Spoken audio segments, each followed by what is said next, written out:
கருவேல முள் இதுதான் முளைச்சி நிற்கிது. இதை தான் வளர்த்துட்ருக்கோம். கூடாலேயே கொஞ்சம் களைப்புல், நல்ல புல் எல்லாம் நிறைய இருக்குது. களைக்கு பஞ்சமே இல்லை. மாட்டுக்கு உண்டான புல்,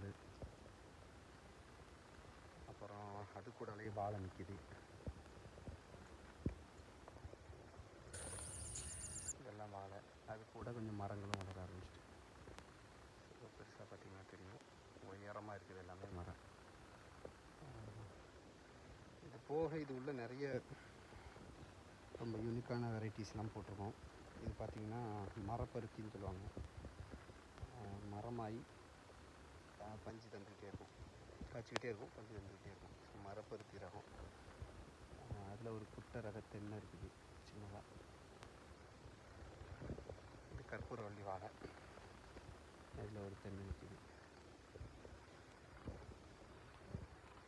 பருத்தி தான் வருது. ஓகே, மடங்கி நின்று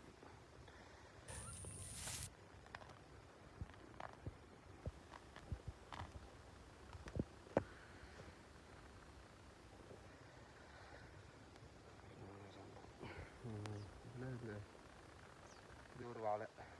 அழகுக்காக வைக்கக்கூடியது. மேல் நோக்கி வந்துட்டு பூ இருக்கும். சகப்பு வாழை. அந்த வாழை ரகம் ஒன்று இருக்குது. வச்சு கிடக்கும். இதை பார்த்திங்கன்னா தெரியும். இது எல்லாமே பார்த்திங்கன்னா சிகப்பு சிறகு அவரை. இது விதைக்காக அப்படியே விட்டுருவோம், பறிக்கிறது இல்லை. குவான்டிட்டி நிறைய சேராது, கொஞ்சோடு தான் வரும். விதைக்காக அப்படியே விட்டுட்டோம்.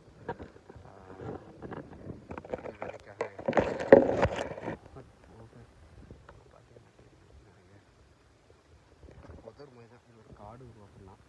காட்டில் தான் நமக்கு தேவையான பயிரும் உள்ள கிடக்குது. இதில் இருந்தால் வருதில்ல, இது எல்லாமே வல்லாரக்கீரை. அது போட்டு வருது, எடுக்கிறது இல்லை. இது ஆடாதோட. அப்படியே கவரை போனோம்னா எல்லாமே அப்படி தான். அகத்தி கிடக்கும், கூடுதலாக மற்ற பயிரும் கிடக்கும்.